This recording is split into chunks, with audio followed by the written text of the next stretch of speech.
Hello दोस्तों, मैं एक बार फिर से आप सभी का स्वागत करता हूं प्रतिज्ञा क्लासेस के ऑनलाइन यूट्यूब चैनल में। और हमारा विषय चल रहा था राष्ट्रीय आंदोलन।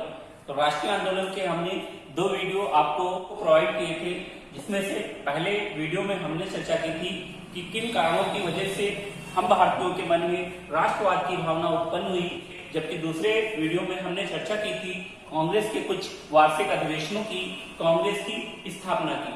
तो आज बात करेंगे राष्ट्रीय आंदोलनों के अगले घटनाक्रम पर।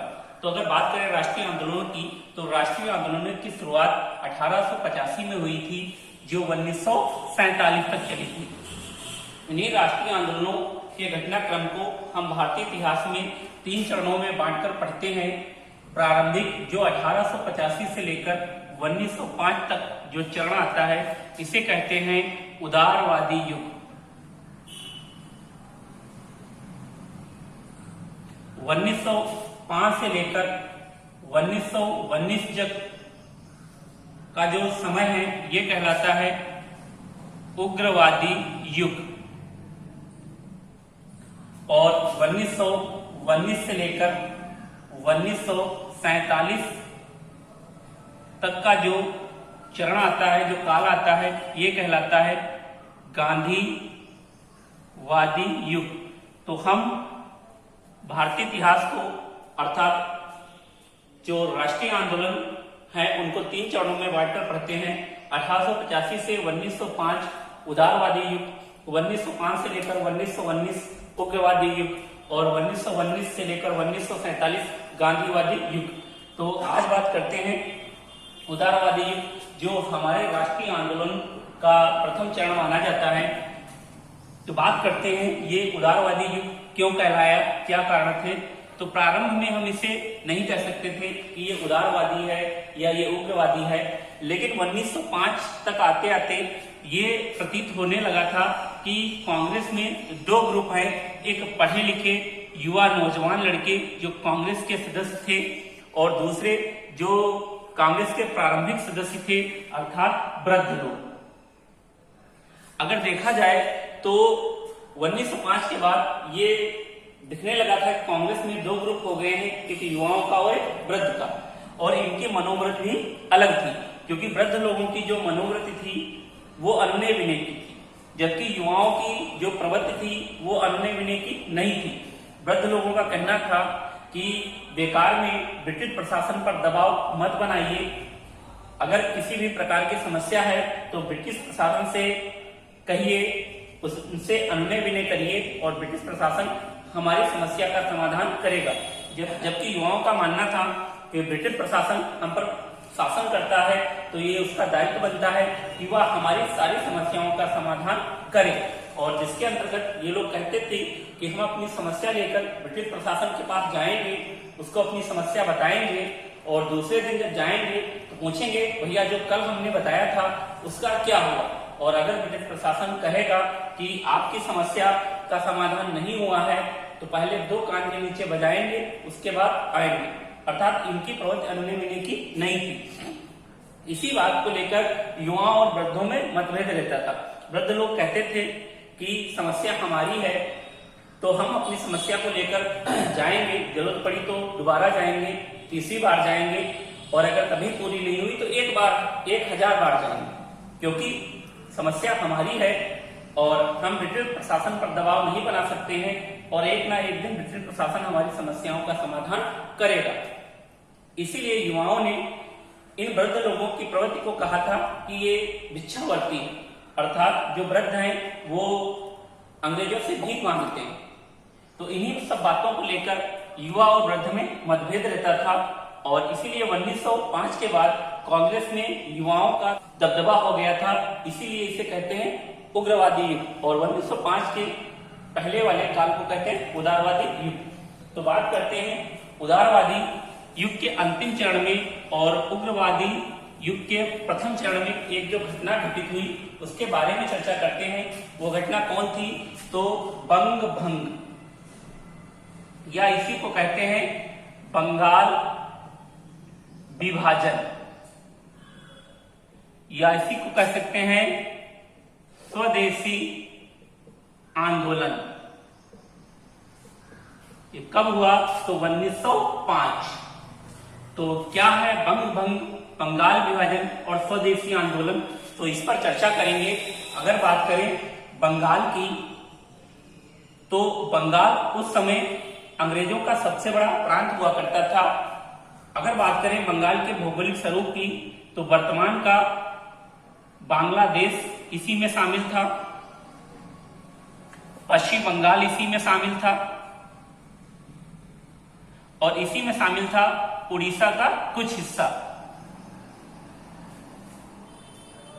असम प्रांत भी बंगाल का हिस्सा हुआ करता था, लेकिन 1874 में असम को बंगाल से अलग कर दिया गया था।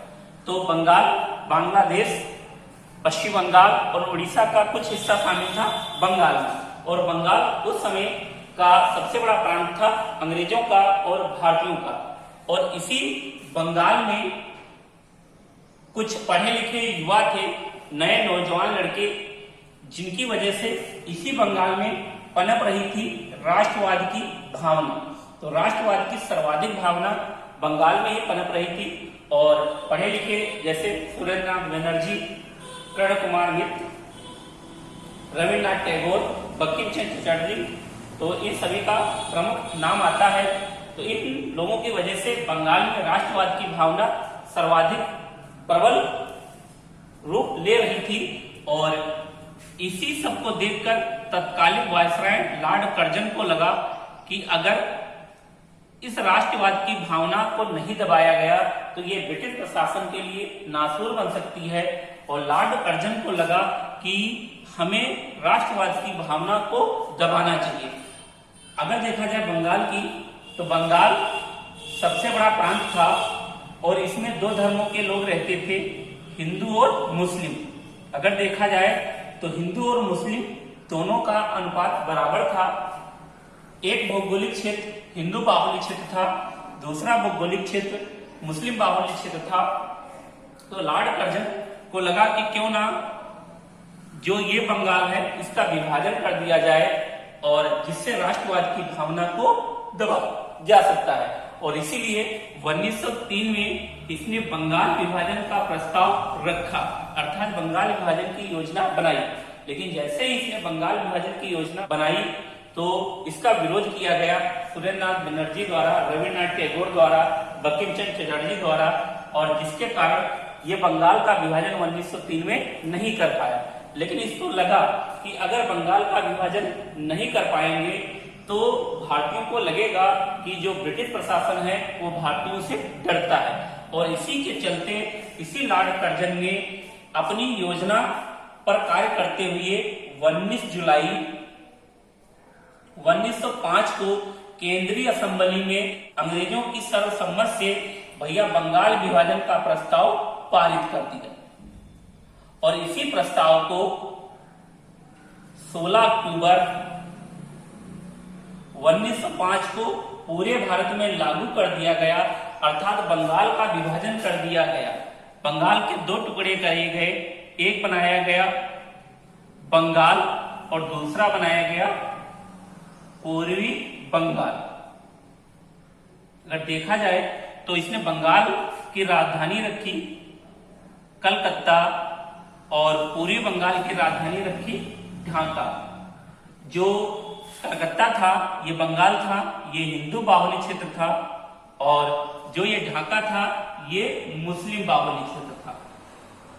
अर्थात लॉर्ड कर्जन ने बंगाल का जो विभाजन था वो बताया था प्रशासनिक, क्योंकि इसने कहा था कि बंगाल सबसे बड़ा प्रांत है और ब्रिटिश प्रशासन को इसमें प्रशासन चलाने में समस्याओं का सामना करना पड़ रहा है, इसीलिए बंगाल का विभाजन किया जा रहा है। लेकिन देखा जाए तो ये प्रशासनिक नहीं था, ये था कूटनीतिक, क्योंकि इसने अपनी कूटनीति का प्रयोग करते हुए बंगाल का विभाजन किया था धार्मिक आधार पर, क्योंकि इसी बंगाल में राष्ट्रवाद की भावना पनप रही थी, दो धर्मों के लोग थे।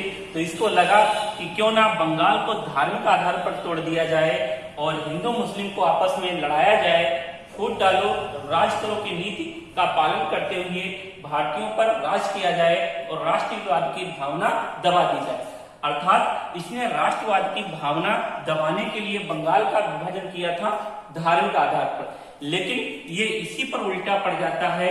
इसने राष्ट्रवाद की भावना दबाने के लिए ऐसा किया था, लेकिन राष्ट्रवाद की भावना और प्रबल हो जाती है।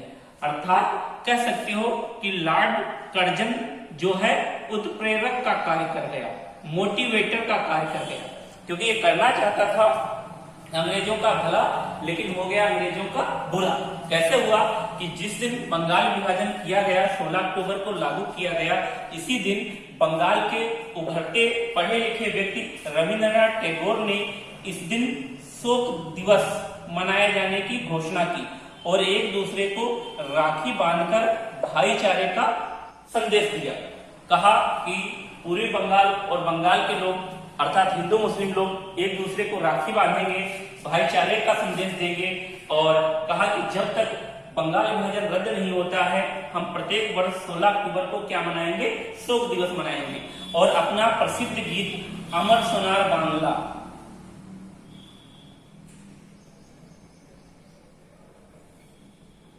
इसी दिन गाया। ध्यान रखना, यही अमर सोनार बांग्ला आगे चलकर बांग्लादेश का राष्ट्रीय गीत बना, कब 1971 में। और इस समय बांग्लादेश का राष्ट्रीय गीत है अमर सोनार बांग्ला। किस दिन गाया गया था, तो बंगाल विभाजन के विरोध में 16 अक्टूबर 1905 को गाया गया। तो बंगाल विभाजन का जो है विरोध प्रबल रूप से किया जाता है, किसके द्वारा, रविन्द्रनाथ टैगोर द्वारा। और सभी जगह बंगाल विभाजन का विरोध किया जाता है, जगह जगह धरने प्रदर्शन किए जाते हैं। और इसी बंगाल विभाजन के विरोध में तत्कालिक उभरते हुए व्यक्ति थे कृष्ण कुमार मित्र। और कृष्ण कुमार मित्र ने 3 जुलाई 1905 को अपनी पत्रिका संजीवनी में लिखा था कि हमें बंगाल विभाजन का विरोध करना चाहिए और विदेशी वस्तुओं का बहिष्कार करना चाहिए। तो ध्यान रखना कि विदेशी सामग्री का सबसे पहले बहिष्कार करने वाले व्यक्ति थे कृष्ण कुमार मित्र, और सबसे पहले पाश्चात्य सामग्री का विरोध किसमें किया गया था, तो संजीवनी पत्रिका में। और इसी बहिष्कार को लागू करने वाला व्यक्ति था बाल गंगाधर तिलक। बाल गंगाधर तिलक ने बहिष्कार को सबसे पहले अपनाया और बाल गंगाधर तिलक ने इसी का विरोध करते हुए भारत में स्वदेशी आंदोलन की शुरुआत की। तो ध्यान रखना कि स्वदेशी आंदोलन चलाने वाला व्यक्ति कौन था, बाल गंगाधर तिलक। और स्वदेशी आंदोलन किसके विरोध में चलाया गया था, तो बंगाल विभाजन के विरोध में चलाया गया था। अगर बात करें स्वदेशी की, तो स्वदेशियों को बहुत से लोगों ने अपनाया है। गांधी ने स्वदेशी को अपनाया था और बहुत सारे नेताओं ने स्वदेशी को अपनाया था। स्वदेशी शब्द का जो जन्मदाता है वो दयानंद सरस्वती को माना जाता है, आर्य समाज को माना जाता है, लेकिन स्वदेशी आंदोलन का जन्मदाता बाल गंगाधर तिलक को माना जाता है। आप हमेशा ध्यान रखना कि कभी भी अगर एग्जामिनर पूछ ले कि स्वदेशी आंदोलन का जन्मदाता कौन है, तो बाल गंगाधर तिलक, कभी गलती मत करना। तो बात करते हैं कि बाल गंगाधर तिलक ने स्वदेशी आंदोलन की शुरुआत की और जगह जगह पाश्चात्य सामग्री अर्थात विदेशी सामग्री का बहिष्कार किया। और इसी स्वदेशी आंदोलनों में सबसे पहले महिलाओं ने भी भाग लिया। ध्यान रखना कि सबसे पहले महिलाओं ने किस आंदोलन में भाग लिया था, स्वदेशी आंदोलन में भाग लिया था। और महिलाएं भी धरने पर बैठी। महिलाओं ने विदेशी चूड़ियों का बहिष्कार किया, विदेशी बर्तनों का बहिष्कार किया। इसी स्वदेशी आंदोलन के अंतर्गत महंतों ने विदेशी चीनी से निर्मित प्रसाद को लेने से मना कर दिया। धोबी लोगों ने विदेशी कपड़े घाट पर धोने से मना कर दिए। इस जगह पर ब्रिटिश प्रशासन का बहिष्कार किया गया और विदेशी वस्तुओं का बहिष्कार किया गया। इसी आंदोलन में युवाओं ने बढ़ चढ़कर भी हिस्सा लिया, अर्थात कॉलेज के छात्रों ने भी इस आंदोलन में बढ़ चढ़कर भाग लिया। इसी बंगाल विभाजन के तहत स्वदेशी आंदोलन को पूरे देश में फैलाया गया। बाल गंगाधर तिलक व उनकी पुत्री केतकर ने इसी स्वदेशी आंदोलन को महाराष्ट्र में फैलाया, जबकि स्वामी श्रद्धानंद, लाला लाजपत राय, अजीत सिंह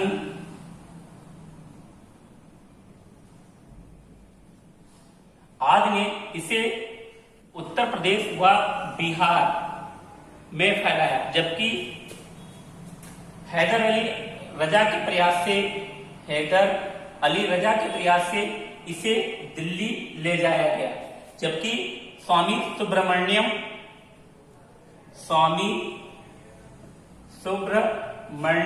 के प्रयास से इसे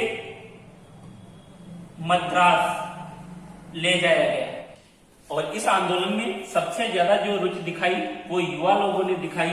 युवा लोगों ने इसे पूरे देश में फैला दिया और पूरे देश में बंगाल विभाजन का विरोध किया गया, जगह जगह विदेशी सामग्री का बहिष्कार किया गया और युवाओं ने तो बिल्कुल एक राष्ट्रवाद की भावना को अलग मोड़ दे दिया। और इसीलिए कहा जाता है कि लॉर्ड कर्जन को जो है उत्प्रेरक मोटिवेटर का कार्य कर गया। राष्ट्रवाद की भावना दबाने के लिए उसने बंगाल का विभाजन किया था, लेकिन ये उसी पर उल्टा पड़ गया। और इन्हीं युवाओं के बढ़ते दबाव के कारण 1906 में जो कांग्रेस का वार्षिक अधिवेशन कलकत्ता में आयोजित किया गया था, उसका अध्यक्ष बनाया गया था दादा भाई नौरोजी को। और इन्हीं युवाओं की वजह से इस अधिवेशन में कांग्रेस ने 4 शब्द पारित किए थे। ये 4 शब्द कौन थे? तो पहला था स्वदेशी, दूसरा था स्वशासन, और तीसरा था बहिष्कार, और चौथा था राष्ट्रीय शिक्षा। तो ध्यान रखना कि कांग्रेस ने किस अधिवेशन में 4 शब्द पारित किए थे? तो कलकत्ता अधिवेशन में 4 शब्द पारित किए थे, स्वदेशी, स्वशासन, बहिष्कार अर्थात राष्ट्रीय शिक्षा। और इसी राष्ट्रीय शिक्षा पर कार्य करते हुए रविन्द्रनाथ टैगोर ने शांति निकेतन की भी स्थापना की थी।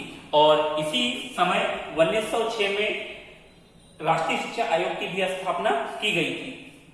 अगर आगे बात करें तो इस बंगाल का विभाजन पूरे देश में हो रहा था और इसी बात को लेकर युवाओं और वृद्ध लोगों में मतभेद हो गया, क्योंकि जो वृद्ध लोग थे इसी आंदोलन को ओनली बंगाल तक सीमित रखना चाहते थे, क्योंकि उनका मानना था कि ये बंगाल का मसला है, इसे बंगाल तक ही सीमित रखा जाए। जबकि युवाओं का मानना था कि ये बंगाल का मसला नहीं है, ये पूरे भारत का मसला है, पूरे देश का मसला है और इसे पूरे देश पर इसका विरोध किया जाए। और जिस कारण वृद्ध और युवाओं में अर्थात कांग्रेस में ही मतभेद होने लगा और इसी का कारण निकल कर आएगा 1907 सूरत अधिवेशन। कांग्रेस के ही 2 टुकड़े हो गए, अर्थात गरम दल और नरम दल। अगर आगे बात करें तो आगे इसी में एक और घटनाक्रम आता है। इसी का परिणाम था, बंगाल विभाजन का परिणाम था, क्योंकि जो लॉर्ड कर्जन ने बंगाल का विभाजन धार्मिक आधार पर किया था, अर्थात बंगाल को 2 भागों में तोड़ा था, एक हिंदू बाहुल और दूसरा मुस्लिम बाहुल। लेकिन हुआ क्या कि कर्जन की नीति कार्य कर गई और जो ढाका का नवाब था समीउल्लाह खान, उसने बंगाल विभाजन को जायज बता दिया और बंगाल में सांप्रदायिकता का माहौल फैल गया, अर्थात हिंदू जागीरदारों पर मुस्लिम किसानों के हमले होने लगे, अर्थात बंगाल में हिंदू मुस्लिम हो गया और सांप्रदायिकता का माहौल फैल गया। और जिसी का नतीजा निकल कर आया मुस्लिम लीग, क्योंकि जो कांग्रेस थी, कांग्रेस में 2 धर्मों के लोग थे, एक हिंदू और दूसरे मुस्लिम। अगर देखा जाए तो हिंदू भारत में ज्यादा संख्या में थे और मुस्लिम भारत में कम संख्या में थे। और इन्हीं मुस्लिमों का आरोप था कि कांग्रेस सिर्फ हिंदुओं का समर्थन करती है, वो हिंदुओं की मांगे पूरी करती है, मुस्लिमों की मांगे पूरी नहीं करती है। लेकिन अगर देखा जाए तो हिंदुओं की संख्या ज्यादा थी तो हिंदुओं की समस्या भी ज्यादा थी और कांग्रेस सबकी समस्याओं का समाधान बारी बारी से करती थी। और इसी बात को लेकर समीउल्लाह खान ने आरोप लगाया और इसने एक शिष्टमंडल बनाया आगा खां के नेतृत्व में। आगा खां के नेतृत्व में इसने एक शिष्टमंडल बनाया जिसे 1 अक्टूबर 1906 को तत्कालिक वायसराय लॉर्ड मिंटो से इसने शिमला में मुलाकात की और जिसमें मुस्लिम लोगों के लिए निकाय चुनाव में, प्रांतीय चुनाव में, केंद्रीय चुनाव में पृथक निर्वाचन मंडल की मांग की, जिसके तहत समीउल्लाह खान ने ढाका में 30 दिसंबर 1906 को अखिल भारतीय मुस्लिम लीग की स्थापना कर दी। तो ध्यान रखना कि मुस्लिम की स्थापना किसने की थी? ढाका के नवाब समीउल्लाह खान ने की थी 30 दिसंबर 1906 को। और किस नाम से की थी? तो अखिल भारतीय मुस्लिम लीग। प्रारंभिक अध्यक्ष बनाया गया वो वकार उल मुल्क मुश्ताक हुसैन को बनाया गया। ये इसका जो प्रारंभिक अस्थायी अध्यक्ष था। और इसी मुस्लिम लीग का जो पहला स्थायी अध्यक्ष बनाया गया था वो 1908 में आगा खां को बनाया गया। तो ध्यान रखना कि मुस्लिम लीग की स्थापना किसने की थी? तो ढाका के नवाब समीउल्लाह खान ने की थी। और इसका पहला स्थायी अध्यक्ष कौन था? वकार उल मुल्क मुस्तफा हुसैन था। और इसका पहला स्थायी अध्यक्ष किसे बनाया गया? तो 1908 में आगा खां को बनाया गया। इसी मुस्लिम कार्य के कुछ कार्य थे। क्या कार्य थे? इसके कुछ उद्देश्य थे। इसके जो उद्देश्य थे तो 2-3 इसके महत्वपूर्ण उद्देश्य हैं। पहला उद्देश्य इसका था कि ब्रिटिश प्रशासन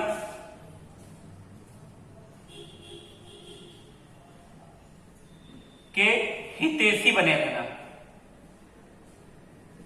अर्थात इसका मानना था कि हमें अंग्रेजों की चापलूसी करनी चाहिए, ब्रिटिश प्रशासन की निंदा नहीं करनी चाहिए।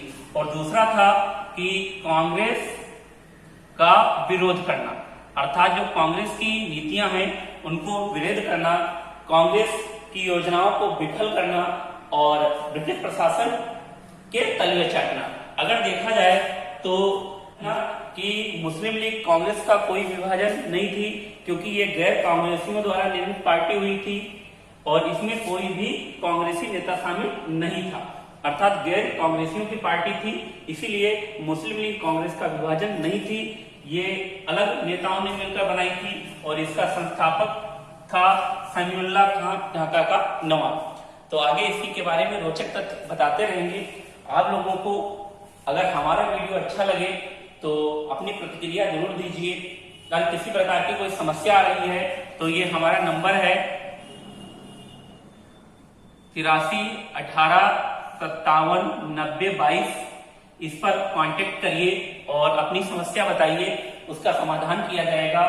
और अगर वीडियो अच्छा लगे तो हमारे चैनल को सब्सक्राइब करिए, लाइक करिए, कमेंट करिए तथा अपने दोस्तों को बताइए और ज्यादा से ज्यादा सब्सक्राइबर बढ़ाने की कोशिश करिए।